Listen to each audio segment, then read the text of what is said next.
Hi there, and welcome to the Surviving and Thriving in Residency podcast. I'm Charley Lowry, your host and director of GME Relations at PracticeLink. This show is all about exploring the world of graduate and undergraduate medical education. We'll dive into the real-life experiences, successes, and challenges faced by medical students, residents, and fellows, while also highlighting valuable tools to support you, whether that's financial planning, student aid, or the many free resources provided by PracticeLink. If you're thinking about med school, currently studying, or deep into residency or fellowship, this podcast is here to offer insights and support to make your journey a bit easier than those before you. I'm your host for this episode. My name is Charles Lowry, and I am Director of GME Relations for PracticeLink. And today I have with me Ryan Plunkett, who is Internal Med 3, PGY 3 at St. Louis University. And so we're going to talk just in general and talk about hopefully a few things that will help our listeners on their journey, maybe some things that Ryan has been through that maybe will help you avoid any mistakes that he might have made or things he wish he could do different. So welcome to the podcast. We'll just start by letting you introduce yourself a little bit, and then we'll go into some questions. Sure. Well, thanks for having me, Charlie. I appreciate it. Opportunity to be here. So like I said, I'm Ryan. I'm third year internal medicine resident at St. Louis University, originally from Indiana, but then came to St. Louis for undergrad at SLU. So at this point, I've been around St. Louis pretty much more than any other city that I know of. So as far as at least driving and navigating, I'm a lot better at St. Louis than anywhere else by this point. Well, you're doing good there. If you can drive well in St. Louis, you're doing pretty good. So yeah. I didn't say I avoided the potholes, but at least I know which road to take. Currently in internal medicine, we'll be doing a chief resident year next year at SLU, and then we'll be applying for a gastroenterology fellowship shortly after that. Wow. Okay. Are you wanting to stay at SLU for that? We will see. As I'm sure we'll kind of get into, there's a match process where it kind of gets out of our hands there pretty quickly. So I would absolutely love to stay in St. Louis still at that point. My wife is here, and she's a pediatric resident at WashU. Oh, okay. So St. Louis would be great to stay in, but at the end of the day, a computer is going to tell me where to live for another 3 years. Oh, so that's right. That's right. We'll see. So now, what year is she? She is also a third year, third year resident. Okay. Nice. Oh, that's got to be some interesting conversations. It's fun. It's definitely an exciting time with lots of changes. She wants to do primary care pediatrics, so she does not want to do further training. She wants to get on out and start practicing. She's the smart one amongst the two of us. Okay. She's a little bit closer to the light at the end of that tunnel than I am. Gotcha. Okay. Wow. If I'd known that, I would have just invited her on the podcast today. I could have asked some interesting questions between the two of you, for sure. Well, for better or worse, she's doing what most of us residents are doing most of the time right now, and that she's currently at the hospital here at 7 p.m. for a little bit of the peek into the life. But yes, she would definitely have a much different perspective on things coming from a very different world over there in the kids' hospital. Oh, yeah, for sure. Let's just start with basics. So what led you to pursue a career in medicine? And how long ago was that? Have you known for a long time that you wanted to pursue this? It was a lifetime ago, it feels like at this point. Yeah, right? Yeah. The bags under my eyes are saying that. It was identified as a possibility, I'm sure, as it is with many people, probably back in the high school days, just when you're doing okay in the science classes, et cetera. Somebody inevitably brings it up. Some teacher who believes in you a little bit says, you think about medicine, it's a possibility for you. I went into undergrad for an engineering degree, biomedical engineering, and wasn't necessarily sure at that point, kind of hedging my bets. I wouldn't go into something that allows me that I could do engineering if I want to stay in that. If I don't get into med school, then I'll have a useful degree. Or, if I do decide that's something I want to do, well, it's a good springboard step into medicine from there. So that's kind of what I went with deciding on that. As far as ultimate motivation for medicine, it basically kind of just came down to what I'm sure it is for many people. After reading a decent amount of applicants' personal statements and such, I can attest that this is what many people say, just the want to help people kind of thing. But ultimately, I think it's one of the best and most impactful ways that you can take an interest and love for science, technology, nerding out over those kind of things, and then still find a way to use some personality, some people skills, and just love for your fellow humans and community and make kind of personal impacts. I think it's really special and privileged in that way to have that kind of trust and access from people that they give us. That's an incredible answer. That's one of the best answers I've heard. So. Well, I appreciate you. You're not even the one trying to hire me, so I'll have to polish that up even more. That is a good answer. It's very true. Let me ask you first about medical school, because we will have medical students and future medical students, we're hoping, listening to the podcast, Sure. as well as residents and fellows. So for your medical school applications, how many schools did you apply to? Did you know where you wanted to go? What was the process like, and was it difficult for you? So I had probably too much insider knowledge a little bit in this case, not like illegally, just that I worked in our school's pre-health office. So helping people apply to medical school was actually like my on-campus job.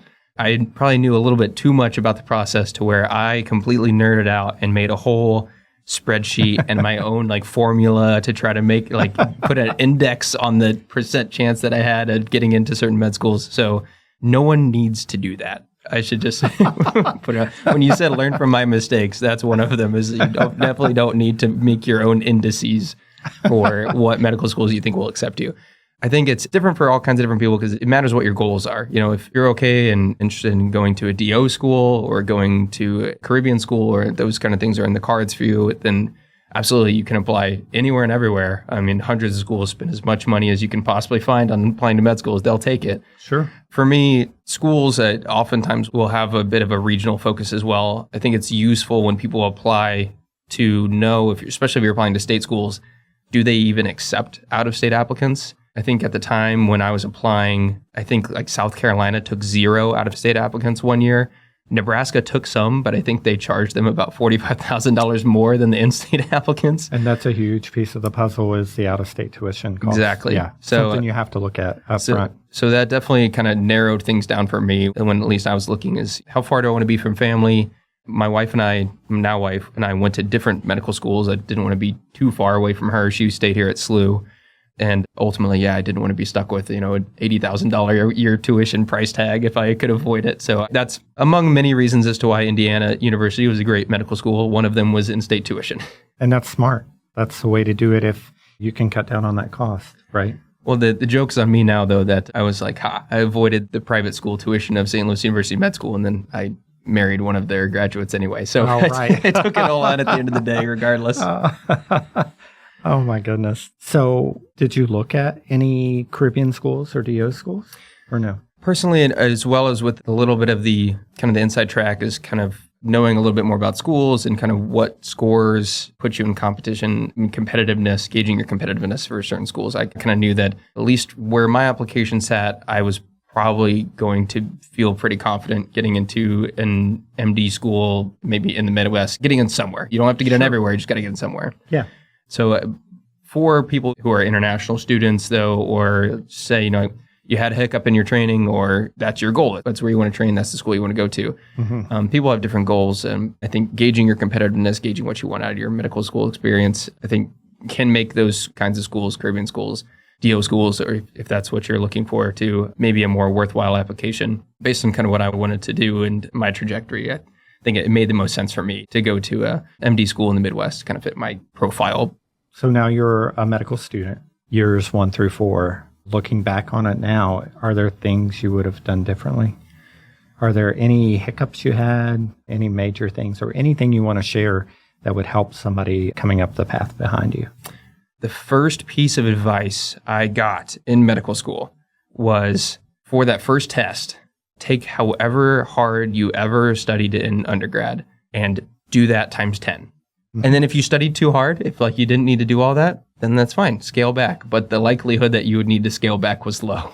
Right. So that was kind of the strategy I adopted for 2 years. The first was study as hard as you can at all times. Okay. I think the lesson that I learned from that, though, was I just told you about all the other training that I'm about to apply for. Mm-hmm. I'm not going to be practicing independently until I'm 34. So it doesn't make a whole lot of sense to stick your head in the sand for 12 years and say, I'll call my mom again whenever I'm practicing independently and I'm done with school. At some point, you still got to talk to your family. You still got to move on. I got married at the end of med school. Life still moves on, whether you're paying attention or not. So the hard lesson I learned from that was, it was nice to get some good grades there at the beginning, but somewhere in the middle, kind of realized some of this is getting a little miserable. At some point, I did have to take kind of a hard look, take a step back, and actually joined a class that IU had called Mind-Body Medicine, which is a class that it's probably about as kumbaya as it sounds, but okay. But ultimately, it was just engaging with students, helping us find strategies to cope with stress in different ways. Okay. And the lesson that I took away from it was focusing on myself first, school second. And once I started doing that in the back half of med school, my relationships got better, my health got better, my grades got better. And who would have thought that studying less was going to make all of those things improve? But it did. So I learned that the hard way. So if I was going to pass on anything for someone to learn, maybe focus on yourself first and everything else is going to improve thereafter. Yeah, and I can see where the Kumbaya class would be beneficial. I actually worked at a medical school for about 10 years, and I saw students struggle. And sometimes it would just be a burnout, or it might be a failure of some sort that just completely makes them just withdraw. And so many things going on. And plus, you are away from your family, and you are just investing so much time. And so I could see where that would be completely beneficial, the Kumbaya class. It's hard because a lot of these programs, med schools, undergrads, and residencies especially, will talk about burnout, and they'll have wellness programs to some extent, but there's no magic bullet for wellness, right, or everyone would do it. And right, exactly. It's individualized. That's like really what that class did, was just kind of introduce us to strategies. Everyone found their own, went and did it by themselves. Again, no silver bullet or magic potion for any student out there who's struggling with that, other than just to take the time and find what works for you. I don't think it's anything that any med school or any program has the solution for either. Sometimes we just need the time for it, need the reflection. So now, where were you during COVID? So I was in med school in Evansville, Indiana during that time. Clinical rotation. I was about to start them, actually. So it was like our initial clinical rotations got delayed by about 3 months because of the start of COVID. We jumped back in shortly thereafter. It would have been like July, August 2020. We jumped into the middle of it. But that was an extra stressor. That had to be a stressor, right? Because you're probably thinking, how long is this going to go on? And is it going to throw you off cycle? I mean, it could be a lot of things, right? One of the biggest stressor in the med student's life at that time is those board exams, step 1, 2, 3. So right about then, I was taking step 1, and COVID delayed my test date or kicked it back or canceled it 5 times. Oh, so wow. Wow. Yeah. Studied my butt off ready for that test for 5 different months, one at a time, ready to take it every time, just kind of swinging and missing. So yeah, I didn't appreciate that, but I knew those flashcards really well by the time I got to the test. That was an unexpected hurdle for all of us in plenty of different ways, but particularly when starting to get into the hospital. And if you remember at that time, too, that was when there was talk of graduating med students early. Oh, right. Yeah. Because they're like, we just need people to work for us. And so we're like, us? Right. We don't know anything right now. Good luck. Here you go. Yeah. Here's the key to the hospital. Good luck with it. And it kind of changed things. So many things changed after COVID. Things are shifting a little bit back to pre-COVID, but so many things virtual and so many things just kind of shifted that I don't know will ever go back to the way they were before. Even some medical classes, I think a lot of medical schools now where they were requiring in-seat are now doing so many virtual classes. So I agree with that 100%. And it definitely changed the delivery of med school classes. Like you said, much more virtual. I think that was something that I learned that I think if anybody's listening, again, thinking about where to apply for med school, I think learning from some of those virtual classes was eye-opening in that I realized Harvard doesn't have any special textbooks. They have all the same information that St. Louis University does, that any other school in the nation does. And once you do it all virtual, you all have the same information. It's just who's giving it to you, is it going, or what name do they have that you're paying for? I have some opinions, better or worse, about if people should really go to all those classes in person. It doesn't seem like it's going to be changing, though, much in the near future. Yeah, I don't think so. It doesn't seem to be changing, yeah. The other thing that changed too is interviews for residency. Oh, interviews, yeah. Which are much more likely to be virtual now, which at least I think that is a major change that's positive. Because I agree. Just, at least for us, just save some money, personally. Money and time. Yeah. Yeah, a lot of travel expense. It's so true. Physicians, have you finished training and now you're job hunting? PracticeLink.com's Resource Center is packed with free tools to help. From creating your CV, interview prep, and even tips to ace that site visit, we've got you all covered.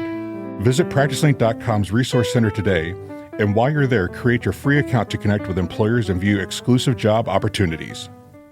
So you finish up your medical degree, and it's time to apply for residencies. So how many applications did you do? So my wife and I did a couples match. Okay. So that's an extra complication in that, where if people don't know what couples match is, you're basically have 2 people creating kind of one rank list where you might have like 4 options in one city, for instance. here in St. Louis, we had WashU and SLU.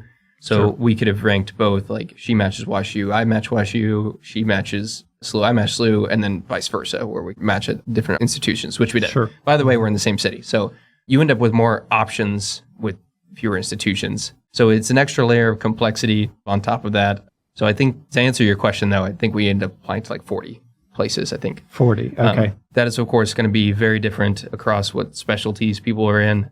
If we were applying to hyper-competitive specialties like ophthalmology and orthopedics or something, we probably would have had to apply at 180 or, or something. Right. Based on, again, just kind of knowing your competitiveness, knowing your market. We're from the Midwest. We trained and lived in St. Louis. Those kinds of things, we kind of figured where we might have our best chances, but ended up stopped paying people around 40 applications. Gotcha. That's a hot topic, of course, for medical students, and that's a hot question for them to ask. And they have their resources on campus and all that, but they always want to know from their peers, how many programs did you apply to? How many interviews did you complete? And how did you work that schedule out and things like that? And I can understand that because at that time in medical school, that's like your peak, right? So you keep hitting it's all led to this. Yeah. And you look back and you're like, oh, I was silly for even asking that question or thinking about it. But at the time, that's very important. It's a totally reasonable anxiety. And that's all recently changed as well, with a lot more specialties adopting the signaling process, which is where you can kind of like give people a gold star if you like them a little bit extra. I think the idea is that hopefully narrows the pool of like, well, you don't have to apply to 180 programs if you're essentially going to tell 15 that they're your favorites. However, for some people in some specialties, then that kind of took away like what might have been 30 interviews, now it's 15. So there's debate as to whether that's good or bad in different situations as well. But that is a obstacle that I did not have to so much deal with. They were piloting that in our year. Okay. So I'm not sure that I have a whole lot of answers. If people have questions about signaling right now, I think that's new for program directors as much as it is for applicants. I'm not sure. Scheme it however you think works for you guys, because I'm not sure that I have good advice about that one. Gotcha. And then what about interviews? How were your interviews? Were you comfortable doing the virtual interviews? I never thought I'd buy a ring light, but I didn't think I was ever going to be enough of a TikToker personality to go for that. But right. Yeah, you kind of adopt a different personality for a couple of months, putting yourself on camera that often.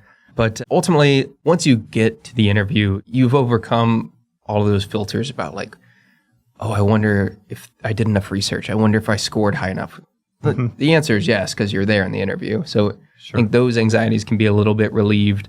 But at the end of the day, you're still interviewing for that. Like, it's all led to this kind of thought. So it's tough not to be nervous. So I get it. People are still anxious about that. I think if you're going to find a program that's a perfect fit for you, hopefully you get into that interview and you can feel that you're not nervous anymore. You're talking to people who are welcoming. They create the kind of environment that you feel like you could succeed in. Not to plug our program too much here. I don't want to be too much of a homer. That's okay. At St. Louis University, our program director, Dr. Buckhold, he makes sure to really heavily involve the residents in the interview process. And he listens to us and our input a lot on candidates, because if he lets APDs make a ton of decisions, then they might tend to base more on metrics and scores and things that they're thinking of, like measuring the program by. Where if he lets residents have a lot of input, we're more likely to just say, who do you want to work with? Who's a reasonable person? Who'd be a fun coworker? So that's kind of all that we look for when we're talking to people. So I think those kinds of interviews where you could tell someone was just trying to say like, hey, are you just a normal person I could talk to? Someone that I want to hang out with after work? Those kind of interviews, I think, were much more telling. Like, that's kind of environment I want to be in. For instance, at SLU, my 10-minute interview with our program director, Dr. Buckhold, I think 9 minutes of it was about college basketball and 1 minute was about Star Wars. So it's like, if this is what 3 years is going to be like, it was not like that. I had to do some work in between, but that was a pretty good indicator that this might be a place I'd be pretty comfortable. Yeah, that's really great. Yep. I always mention St. Louis University just being so grounded, so down to earth, very welcoming. When I talk to residents about finding their first career or interviewing for anything, really, there is a feeling there, and you have to trust that. And if something's off, you usually know it. You just need to make note of it. So that's a big part of it. It's always hard, especially with the virtual interviews, to really tell, because I tell applicants, you'll probably hear it in every interview that someone will say, what I love about our program is the culture. But it's really tough for anyone to prove that. over an interview, And so I think it's when you get into those resident corners that they call them, where you're just talking with people asking about their day, where they like to go to eat in town, that I think that's where you can probably see the piece of it shining through. Sure. It's like what their culture really is, because everyone can say that, and it's easy to kind of hide that in a virtual interview. But I think those interactions with whatever the character was of talking with the program director probably permeates down. And then whatever the resident corner is like with them interacting with each other is probably a good tip as to like what it's actually like to work there. So true. Yeah. Okay. How about your PGY1, your first year? Tell me a little bit about that. So something I hear a lot of is it's kind of a lonely time. You're busy. You're working a lot of hours, not a lot of time for friends and family. So what was your first year like? I think all those sentiments are true. Maybe not in the way that people would expect. It's lonely in that it's very rare for people to understand the kind of gauntlet that it feels like. Most of the time, especially in terms, it changes depending on where you are and what specialty you're in, but you probably expect to be working at least 60 hours a week or kind of average it to that. There's definitely times where you're going to be at 80 or above, but it just can't average more than the 80 is all that the rule is. So people can expect probably most programs, at least internal medicine, something around 60. I just found that even in healthcare, speaking with other providers, healthcare professionals, if they didn't do residency themselves, oftentimes they had very little understanding as to really what that kind of training is, or especially if somebody's never worked in an academic setting kind of thing. Even if you have somebody else who's in healthcare in your family, they might have not a lot of insight as to like what you're going through, so I think that can feel kind of isolating, that you're like, I'm going through a lot right now, and it's hard for people to appreciate that. I feel lucky in that my wife was going through the same thing. That's true. You had someone to commiserate with. At the same time. Yep. Yeah. So any complaint that I had, we probably echo chambered each other, probably a little more than it was healthy, but she had the same thing right back to me. So her response to you was, well, you think that's bad. Exactly. Let me tell you about my day. So there's definitely plenty of that. And then we already had some of the leeway and the trust built in, I think, in that like, hey, Ryan didn't take out the trash today, but I get it. Right. He was on call. Right. Well, you give each other a lot of grace in that way, probably more so than it creates like a healthy living environment at times. But I know that can be a challenge for people as well. Somebody's in a relationship and one person is not in medicine or in training. I know that can be a stress on people, and it can be tough just to gain some of that trust and understanding and grace. Just be like, hey, I don't have any energy for anything else. Like when I come home, and it's going to be like that sometimes. And I know that's going to be tough. So I had a little bit of a cheat code, and that my wife was in it too. So that's a good thing. How about some of your biggest challenges going into residency? As you look back, is there things about that you would do differently going into residency? I'm not sure if there's anything I would do particularly differently, just because everybody's going to have their own training that they were familiar with, their own pattern, their own settings, whether they came in from like an academic institution that was in the middle of a city. Like if you were training in the middle of Chicago and you were seeing all kinds of traumas and stuff, that's what you're used to. And you come to me coming to a big academic safety net hospital. Like if you're used to that, then you probably are able to roll right in, kind of hit the ground running. Even though I trained at Indiana University, which is another Midwestern academic training center, a lot of the training that I did was at other campuses that were more rural, less academic focused. So it was more almost like a DO training in some ways, where you're kind of finding your own preceptors in some ways, less of a classic like rounding with a team of lots of med students trailing around kind of thing. So I do think that this setting of going to an urban academic center was a little jarring, or definitely a change for me other than kind of what I was used to.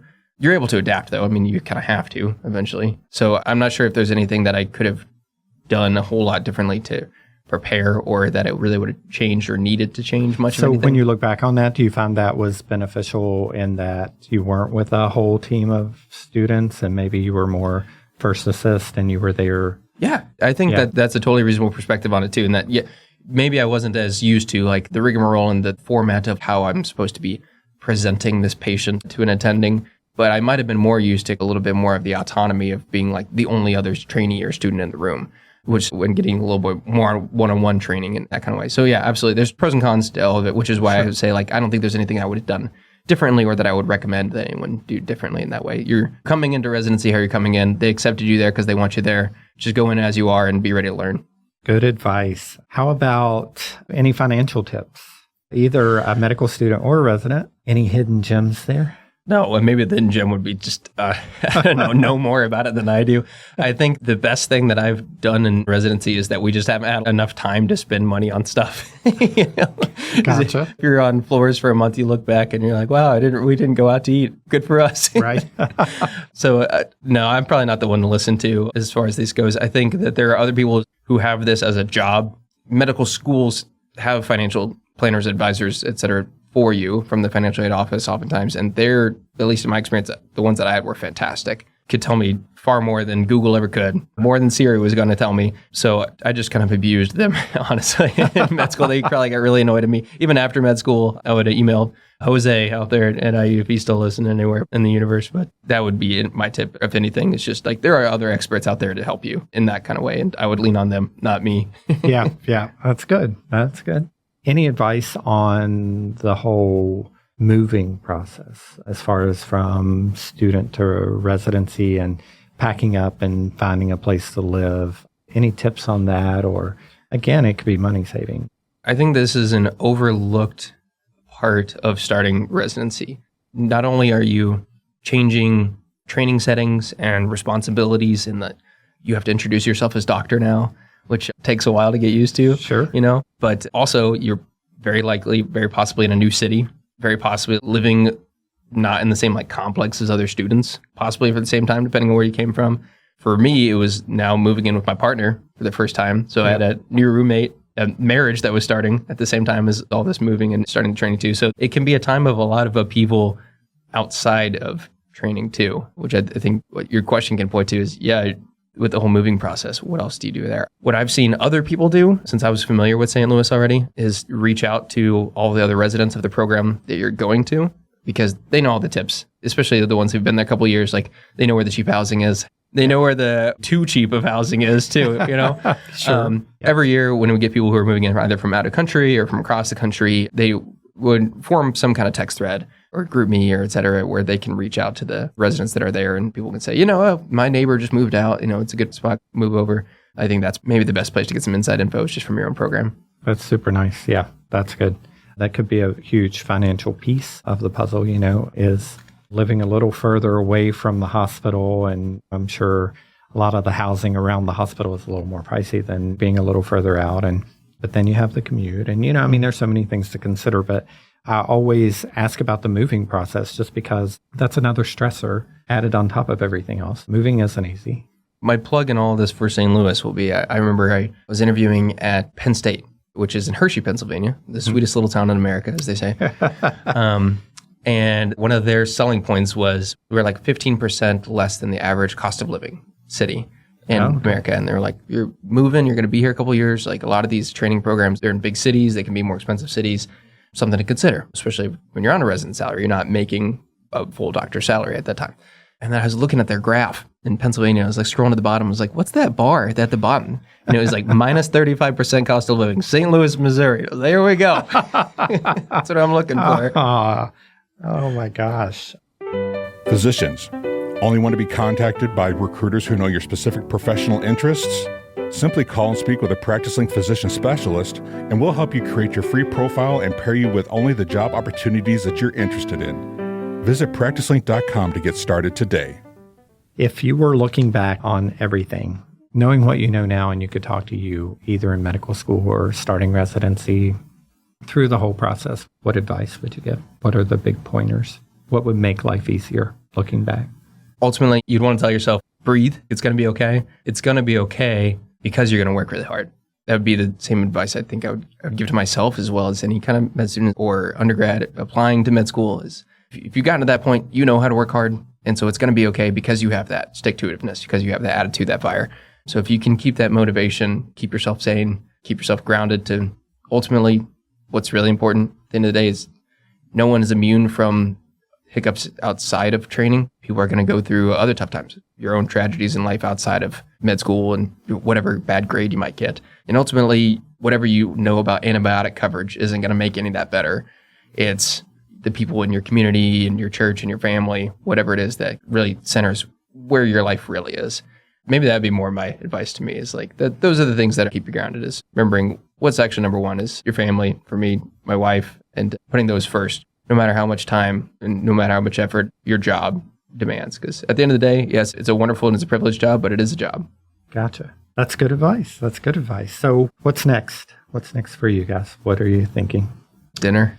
That's as far ahead as you're thinking, right? Oh, I'm so hungry. I got to get out of here and get something to eat. So I'm excited about halfway through my third year. So got another 6 months left of this. But then at that point, I'll start my chief resident year, which is, if people don't know what that is, it's a little bit different depending on what your training specialty is. For internal medicine, it's an extra year where you can kind of serve in an administrative role. You're still doing clinical duties.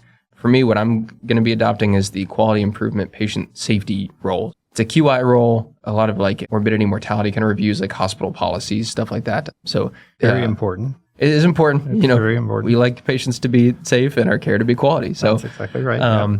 It's an opportunity for me that SLU has provided that I'm pretty excited about, just because I think it's going to provide a lot of new skills that I don't have, that aren't in classic medical training. A lot of opportunity for research and kind of policy making, things that can affect more than just the one patient that's in front of you. So I'm excited about that opportunity. And then after that, we'll jump back into the match one more time and we'll go for fellowship and we'll see where the wind takes me for hopefully a gastroenterology fellowship. That's incredible. Do you ever think about academics? Absolutely. At some point down the road? So if people aren't sick of my advice by this point, I would also say to look for a program that's going to allow you to do what you want to do, if that's not obvious enough. For me, I really had an interest in medical education as something that I think is really stimulating, fun, wanted it to be part of my life. St. Louis University was a place where the faculty here has allowed any idea that you want to be supported. So we didn't have a medical education training track whenever I came in. Some places do. That's totally fun. If that's what you're looking for, absolutely pursue a place that has that. We didn't have that.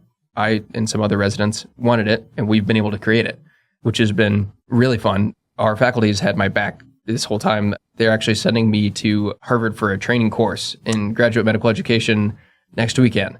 That means I really got to pay attention because they're paying for me to come back and teach these lessons to them. So absolutely interested in education, interested in academics, because I've got to put my money where my mouth is. I'm getting trained at Harvard for this, so I better know something or two. Better bring something back or some quality there, right? Yeah. For sure. Wow. Okay. So anything else you want to share before we wrap up? Or I would say just if you're somebody who's listening to this podcast, obviously you're taking things pretty seriously as far as trying to look for every advantage, every little bit of info that you can scoop up for whatever part of the application process you're in. So I would just say by virtue of being here, you're probably ahead of the curve. So to give yourself a little bit of a pat on the back here, a little bit of reassurance that like it's going to be okay because you're working hard. Training is going to be different for everyone. What we talked about here today very well could look extremely different from someone who's a surgery resident in New Mexico, something like that. This might sound alien to them and what their experience has been, but that's okay. People can search out whatever they want for their career. It's going to look different wherever they want to live. This is just a little tidbit of what my training has been like in medicine in St. Louis, and hopefully people find it applicable and helpful. Yeah, I think they will.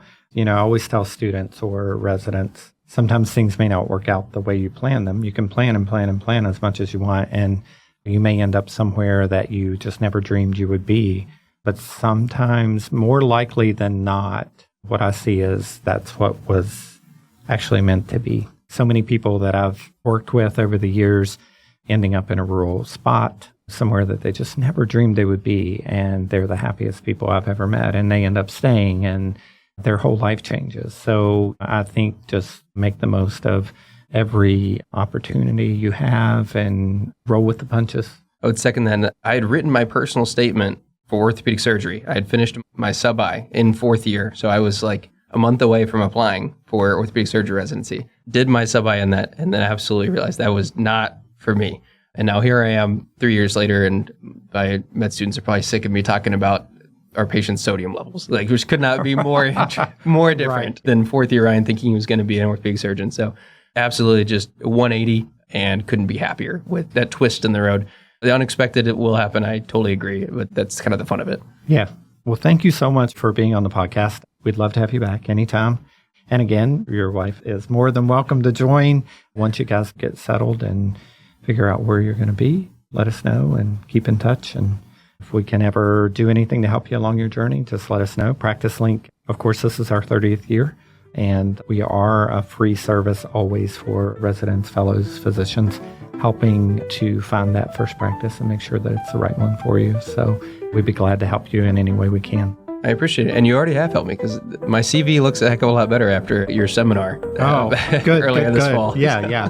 So we do that as well. We do offer free CV reviews. So let us know if you want to take advantage of that as well. And we'd be glad to help you out. So until next time, good luck with everything and keep in touch with us. Let us know how things are going. Perfect. Thank you very much, Charlie. All right, I appreciate it. Yeah. Thanks.